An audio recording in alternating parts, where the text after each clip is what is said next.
¿Cuál es tu historia como hija de un detenido desaparecido durante la dictadura uruguaya? Bueno, es una historia como hija de detenido desaparecido y también como madre presa política. Mis padres trabajaban en la UTE antes de la dictadura, UTE Antel estaba todo junto, mi madre trabajaba en los teléfonos, mi padre en la parte de la UTE mismo. Ellos eran sindicalistas, pertenecían a un partido político que era legal, el Partido Comunista, y mi madre en el año 75 es secuestrada de mi casa de madrugada por la operación Morgan.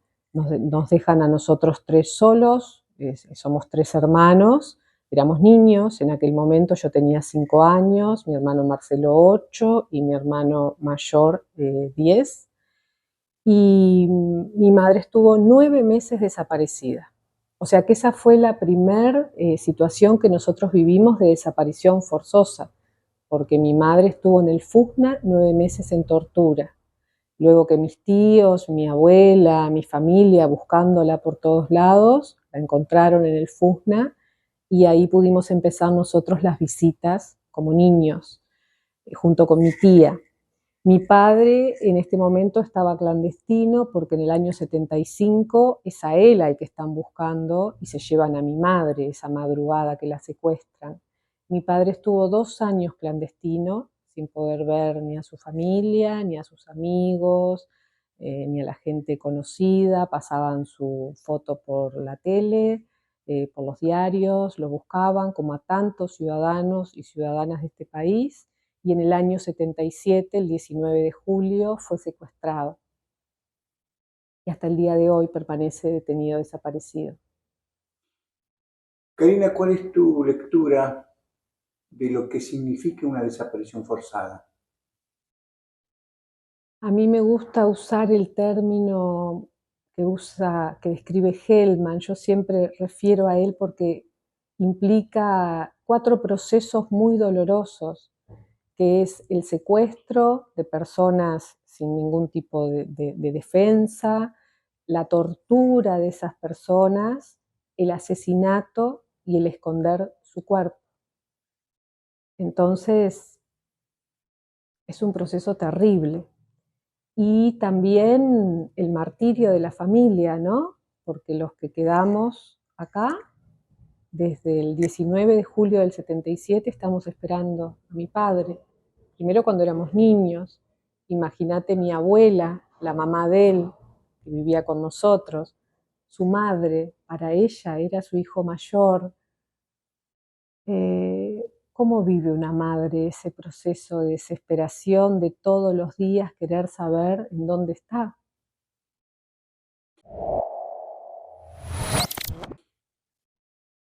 El advenimiento de la democracia instalándose en Uruguay después de la dictadura del 83-84, a ti y a tu núcleo familiar que sobrevivió a esta situación, ¿cómo ven el advenimiento de la democracia? Hubo una desilusión porque hasta el día de hoy se sigue sin encontrar el cuerpo de tu papá y de otros uruguayos. ¿Hay desilusión? ¿Hay reclamo? ¿Qué hay? Nosotros en el 85, cuando recuperamos la democracia después de casi 12 años de dictadura y de terrorismo de Estado, teníamos muchas esperanzas. Yo tenía 14 años. Imagínate, yo pensaba que mi padre iba a aparecer. A veces hablábamos de, así como estaban los rehenes y las rehenas que hasta último momento fueron liberados el 15 de marzo, el 14 de marzo del 85, pensábamos, y bueno, capaz que lo tienen secuestrado de alguna forma así. Entonces, claro, para nosotros fue tremendo. Eh, Tremendo la impunidad que se mantuvo, que continuó desde la dictadura, durante la democracia, durante muchos gobiernos democráticos, porque, bueno, el primer gobierno democrático, que fue el doctor Sanguinetti, enseguida salió a decir que acá habíamos vivido una guerra, 12 años de guerra, y por lo tanto había muertos, y había que asumir y mirar para adelante. Y mis padres no participaron de ninguna guerra, como las personas de este pueblo que fueron masivamente eh, secuestrados, torturados, violados todos sus derechos. pero también clasificados en clase A, B y C, perdían su trabajo, quedaban sin ingresos o eran secuestrados por un par de días o un mes y después lo soltaban y esa persona como volvía a su trabajo. O sea, el terrorismo de Estado fue para toda la sociedad, no solamente para los casos puntuales como el de mi familia, que fue terrible.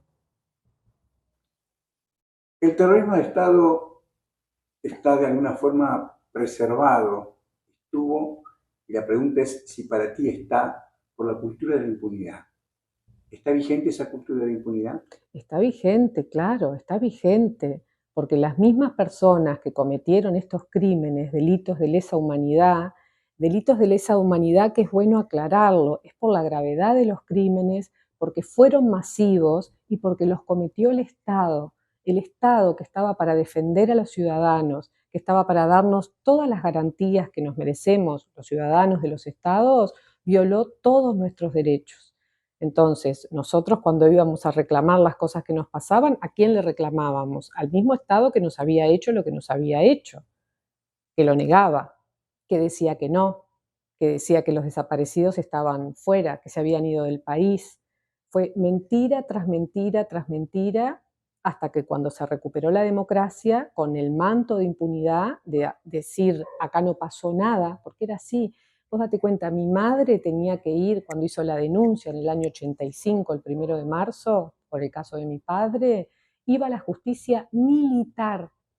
Los mismos militares que le habían hecho a ella todas las atrocidades que le habían hecho en el FUSNA, fusileros navales, ella tenía que ir a declarar y la trataban como si mi madre estuviera loca. Decían, no, pero eso acá nunca sucedió, pero qué raro lo que usted me está contando, señora. Entonces, claro que la impunidad está. Ellos mintieron durante la dictadura, después de la dictadura y hoy siguen mintiendo, porque ellos hoy saben, estamos a 50 años del golpe de Estado, ahora en unos días, ellos saben muy bien dónde están los detenidos desaparecidos, pero no lo dicen porque ellos se sienten orgullosos de haber hecho lo que hicieron, de esos crímenes, sienten orgullo. ¿El sistema político es cómplice de esta situación? Y el sistema político de alguna forma no solucionó. Yo hoy tengo 53 años, tenía 7 años cuando secuestraron a mi padre y hasta ahora seguimos exigiendo verdad, justicia, saber qué pasó y es lo que estoy haciendo. Entonces, hay algo que no funcionó. Hace pocos días, por disposición de la Comisión Interamericana de Derechos Humanos, el Estado uruguayo debió públicamente reconocer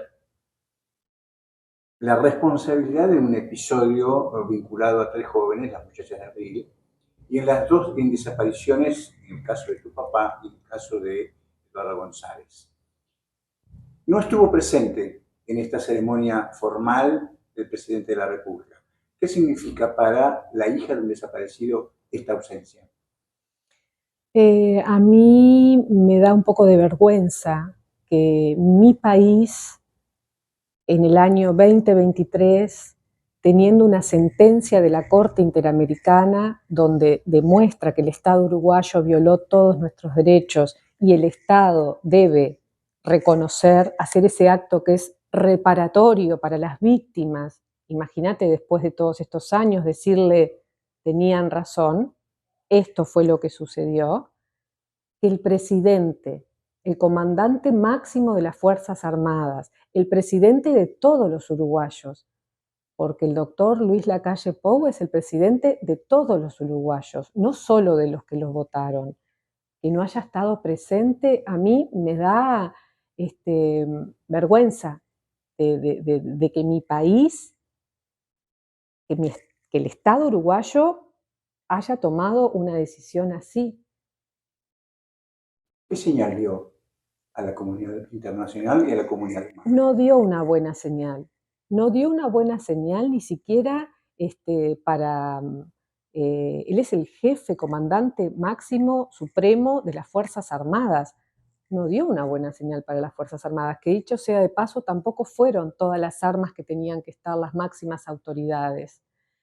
Y vuelvo a decir que estamos a 50 años del golpe de Estado. Es muy importante que como sociedad podamos evaluar todo lo que significó el terrorismo de Estado para la sociedad, para que esto no suceda nunca más. Entonces, ¿cómo el presidente, la autoridad máxima, no va a estar? Y además no estuvo, pero en el mismo momento estaba inaugurando otro tipo de cosas. O sea, él no estuvo y quiso dejar claro que no quería estar. Tampoco estuvieron senadores de partidos como Cabildo Abierto, porque pensaron que esto era un bochorno. A mí me gustaría preguntarles, ¿están de acuerdo con la desaparición forzada? ¿Están de acuerdo con que acribillaron a estas muchachas, Diana, Laura y Silvia, Silvia embarazada de 3 meses, en el año 74? Fueron a su casa, fueron a buscarlas y las acribillaron de 19 y 22 años. Es, es es tremendo. Para mí es tremendo porque esto trasciende, estamos hablando de un tema humano, ¿no? O sea, trasciende. ¿Qué intereses crees que hay alrededor del gobierno, alrededor en este caso del jefe de Estado de la calle, que lo hayan presionado para adoptar esa actitud de indiferencia? Bueno, yo no puedo decir por qué motivo él no fue, porque lamentablemente hasta el día de hoy no dio explicaciones, ni a los familiares ni a la sociedad toda. Pero sí puedo decir que él está en un gobierno de coalición que forma parte con este partido Cabildo Abierto, que fue el que sintió que esto era un bochorno.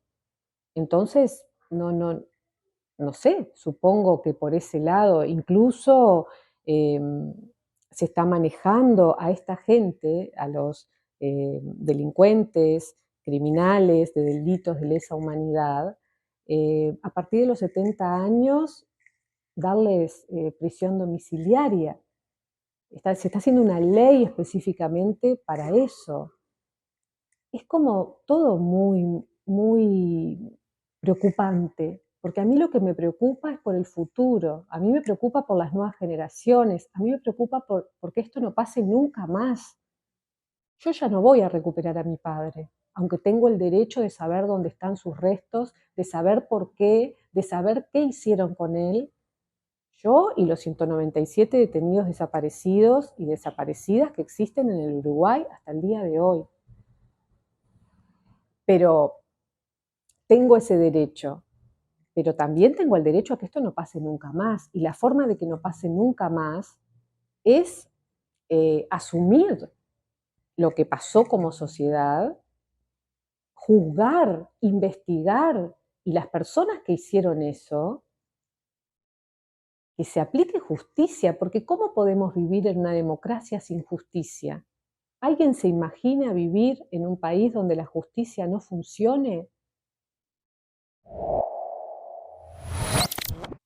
En el proceso democrático, perdón, en el periodo democrático se encontraron en enterraderos, en establecimientos militares, 5 cuerpos. El sexto se acaba de encontrar hace pocos días en el batallón 14 en Toledo. ¿Pensó en algún momento, Karina, que quizás ese cuerpo pueda pertenecer al de Oscar Tassino, su padre? Por supuesto. Creo que eso lo pensamos todos los familiares desde el momento que nos enteramos que aparecen restos. ¿Cómo se vive Todos. esa expectativa? Es terrible porque es un duelo interminable. Como decíamos en el acto de reparación, es fuera de tiempo, 46 años después, en el caso de mi padre. Seguir esperando, saber, todos estamos ahora a la espera de la novedad y va a ser solo de uno o de una, que es un familiar más, porque esa consigna que nosotros decimos, todos somos familiares, es así, todos son nuestros familiares, no solo el caso de mi papá, por así decirlo. Pero claro, uno, esa ansiedad, eso, y además sobre todo ver la manera en que trataron los cuerpos de nuestros seres queridos hasta último momento, con la hazaña, enterrados boca abajo, sobre cal, por debajo, por arriba, con una lápida hecha con hormigón. Eh, una cosa que realmente es muy, muy escabroso. Y que haya gente que esté orgulloso de eso y otras personas que tienen la potestad de exigir, de investigar, de decir, basta con esto, ¿hasta cuándo vamos a estar con esto? ¿Hasta cuándo vamos a seguir viviendo estos duelos interminables? Los jóvenes, o sea, por un lado, yo hubiera preferido que este tema se solucionara en el año 85, cuando recuperamos la democracia, y no que al día de hoy, en el 2023, este tema todavía esté, esta impunidad todavía esté.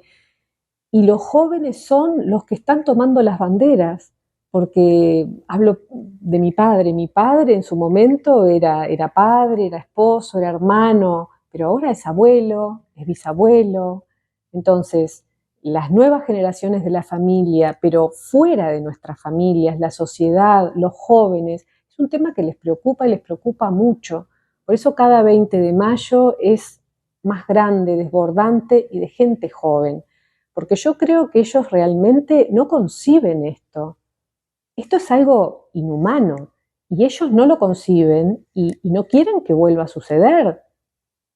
Entonces yo le digo a los jóvenes que bueno, que no aflojen, así como nosotros hasta ahora estamos con esto, que ellos tienen que defender sus derechos, porque además hay que aclarar que estas personas que hoy están detenidas, desaparecidas, defendían sus derechos.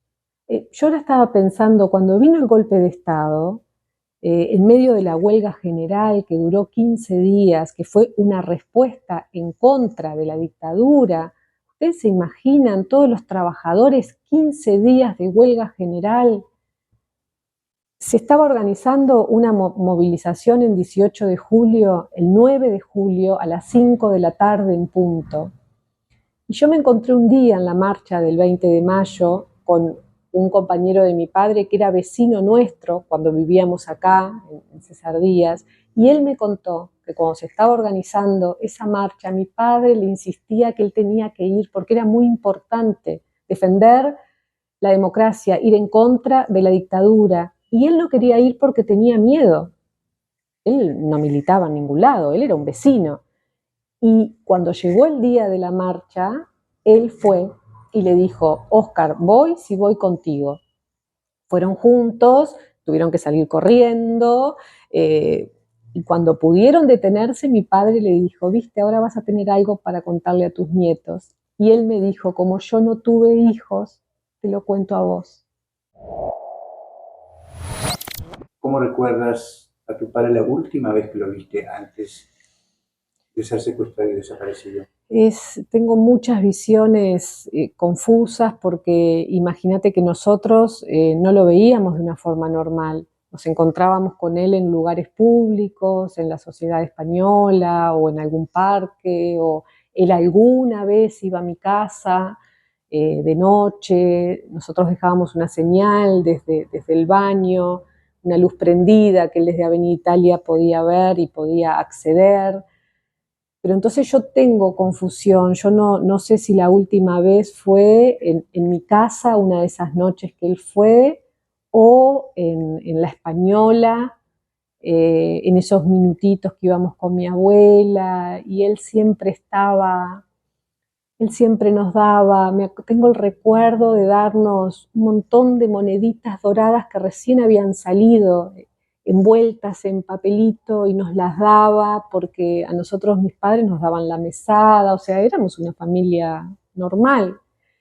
Y tengo ese recuerdo de él siempre sonriente, él tenía una risa muy, muy fuerte, muy contagiosa, mi padre. Mi padre empezaba a reírse y el abdomen, viste, era algo muy, muy contagioso.